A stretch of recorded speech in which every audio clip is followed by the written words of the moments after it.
Hey, what's up, DDO players? Axel here. So today we are talking about Reaper mode. So I'm going to go back and give my thoughts on why Reaper was put into the game and just if it's working, if it's been a success.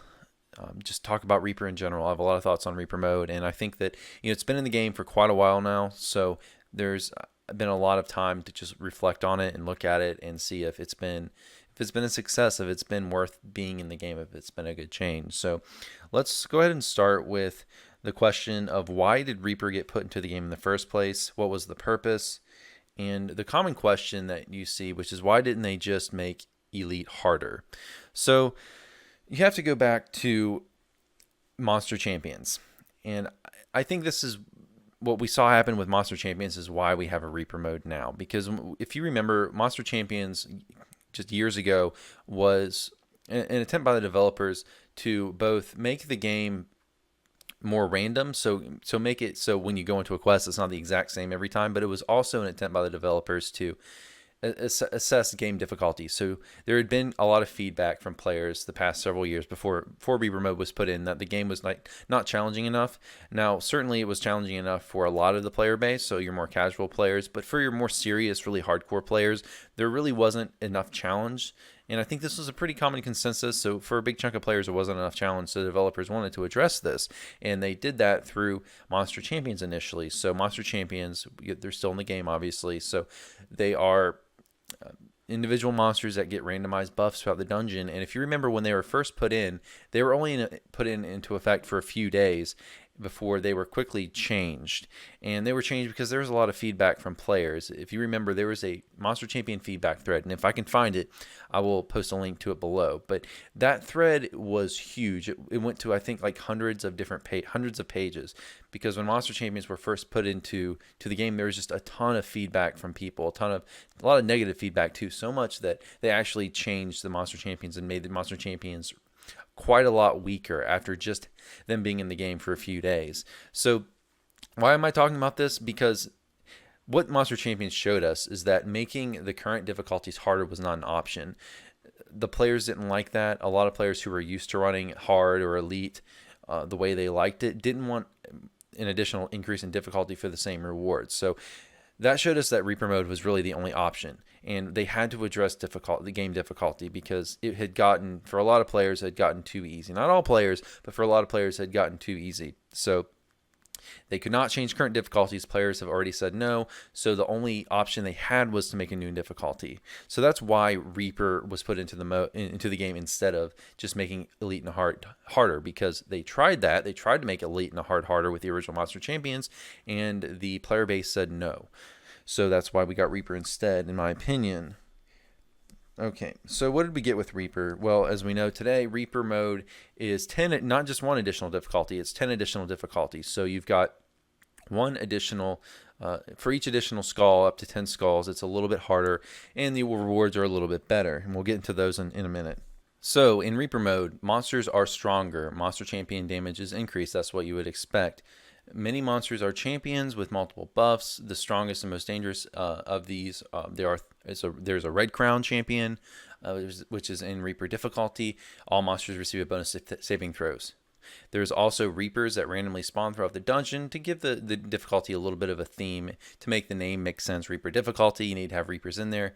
So that's a nice little thing they've done just to mix it up a little bit, or just to give the difficulty a special feel. But here's the biggest thing they did, which is also the most controversial, is players are weaker.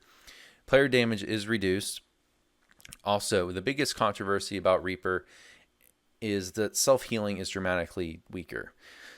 So 60% reduction in one skull, and an additional 4% per skull, all the way up to a 96% reduction for 10 skulls. Also, and I'm going to talk more about self-healing here in a minute, why I really like that mechanic. Crowd control effects have been reduced.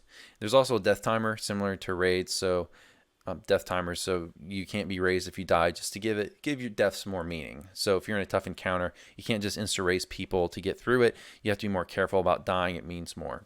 Okay, so let's talk about the self-healing a little bit more. So self-healing, very controversial. The reason it's in there is to make the difficulty is not supposed to be just an additional just harder. It's also supposed to encourage group play. So that's the first reason why self-healing has been nerfed, is that they wanted to not just make it harder. They want you to have to use your teammates more.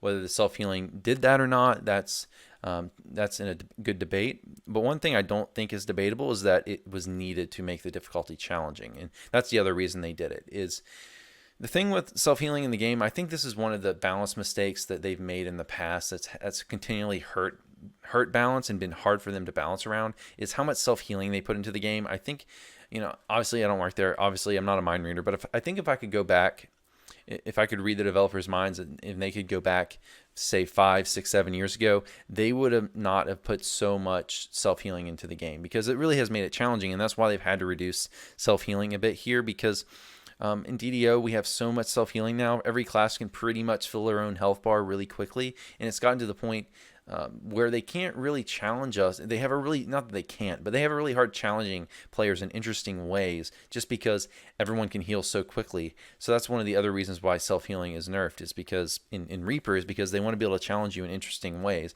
And it's hard to do that when everyone can just insta-heal their health bar. So that's one of the biggest reasons. And with the self-healing, it's needed because you don't want to just have one-shot mechanics. And I think if they could go back, they wouldn't have put so much of that into the game. Okay, let's talk a little bit about the rewards in Reaper. So in the rewards in Reaper, we have Reaper enhancements. We have basically you gain Reaper XP by only being in Reaper mode, and these enhancements go towards Reaper enhancement trees.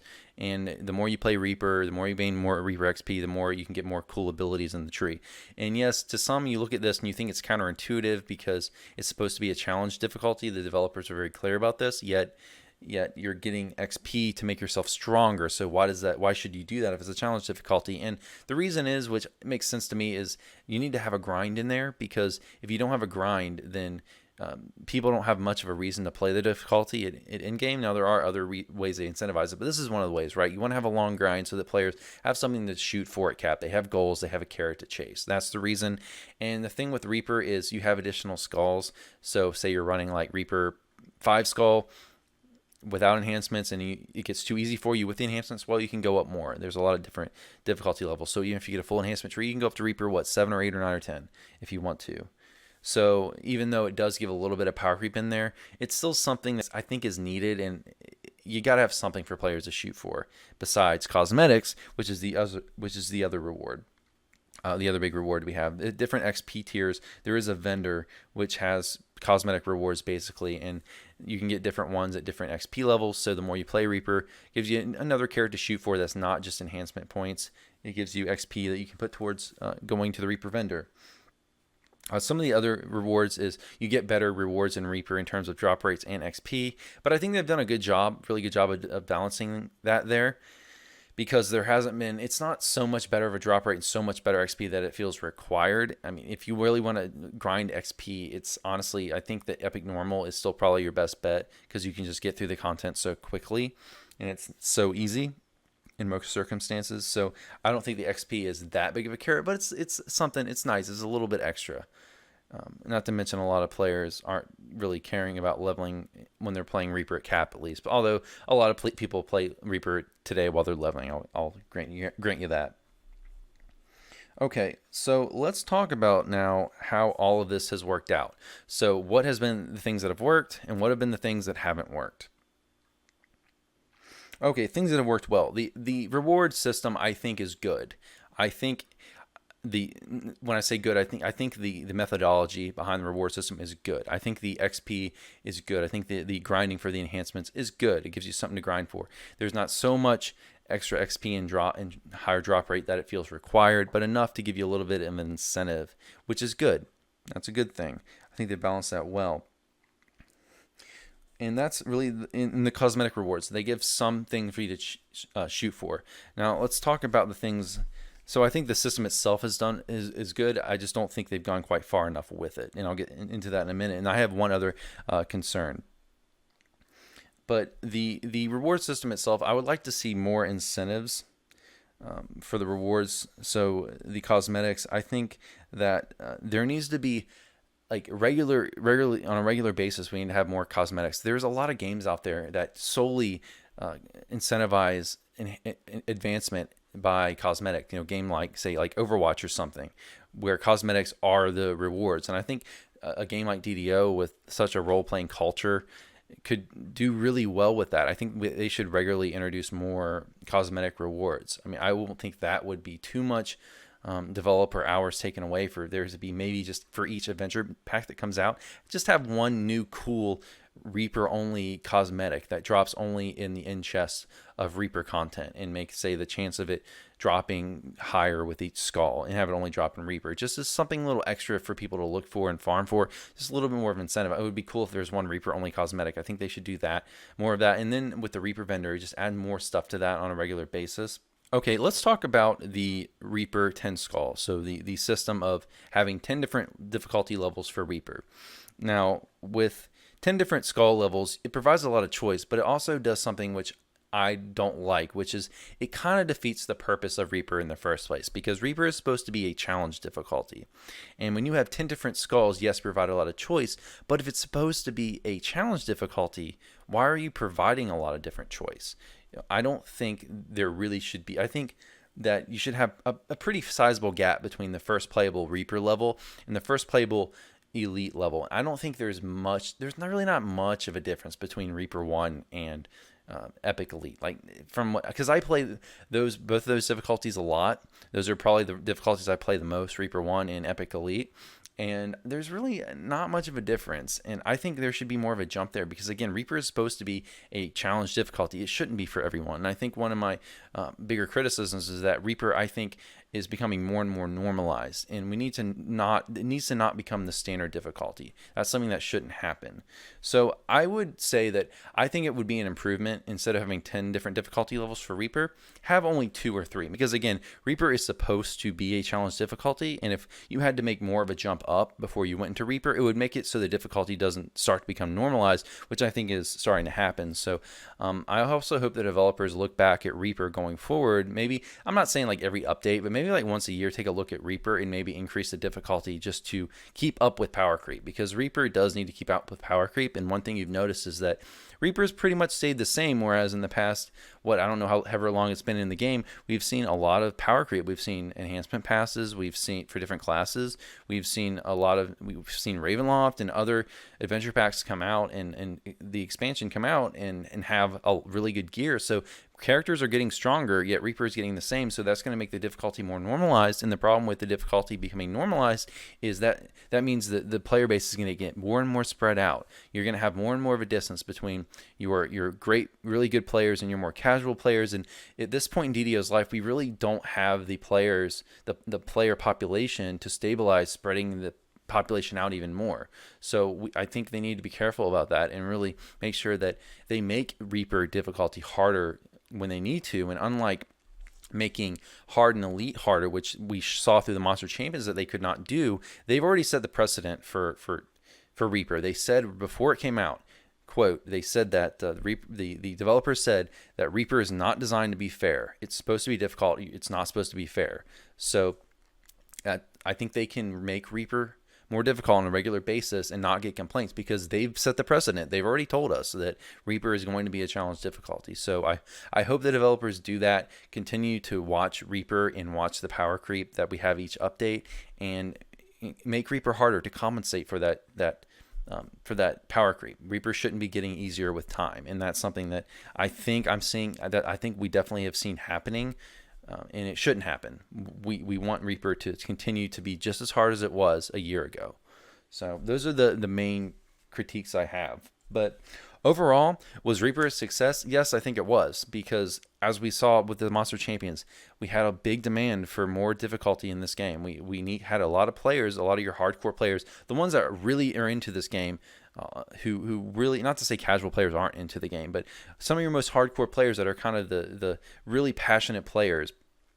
Again, not to say casual players aren't, but a lot of really passionate hardcore DDO players really demanded this, and they needed to introduce it, and they did. And making elite harder and regular difficulties harder was obviously not an option. We already saw that. So I think it's good. I think the system's good. I think it's been definitely more positive than negative. I have some concerns with it. Again, with it getting normalized and not starting to keep track and keep account for power creep. I'm concerned about that. But overall, they've done a good job with the rewards. They've done a good job with providing more challenge. You don't see anyone complaining that the game's not hard anymore, because it's not. There's a lot of challenge in the game now with Reaper. So we've seen that niche filled, and the reward system is good enough to provide incentives, but at the same time not make Reaper seem required. So that's been really good. So I mean, overall success. Have some concerns, as I've stated in this video, but overall, yeah, it's been great, and I'm glad that Reaper's in the game. I think it's made the game a lot better.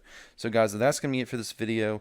Let me know what you guys think, if you agree or disagree with the opinions I have stated here. If you run Reaper, let me know what you think. I normally run the lower Reapers. I would like to or I just run Epic Elite or something, but if I run Reaper, it's normally the lower ones, but hopefully coming here in the future, I'll start to run the higher ones more. But guys, yeah, let me know what you think about Reaper, and I'll be interested in reading that, and I'll respond to the comments as I always try to. So guys, thanks for listening as always. Hope you're enjoying this new format of seeing me on camera, and yeah, just tell me what you think. I'll see you all next time. Have a good one. Take care.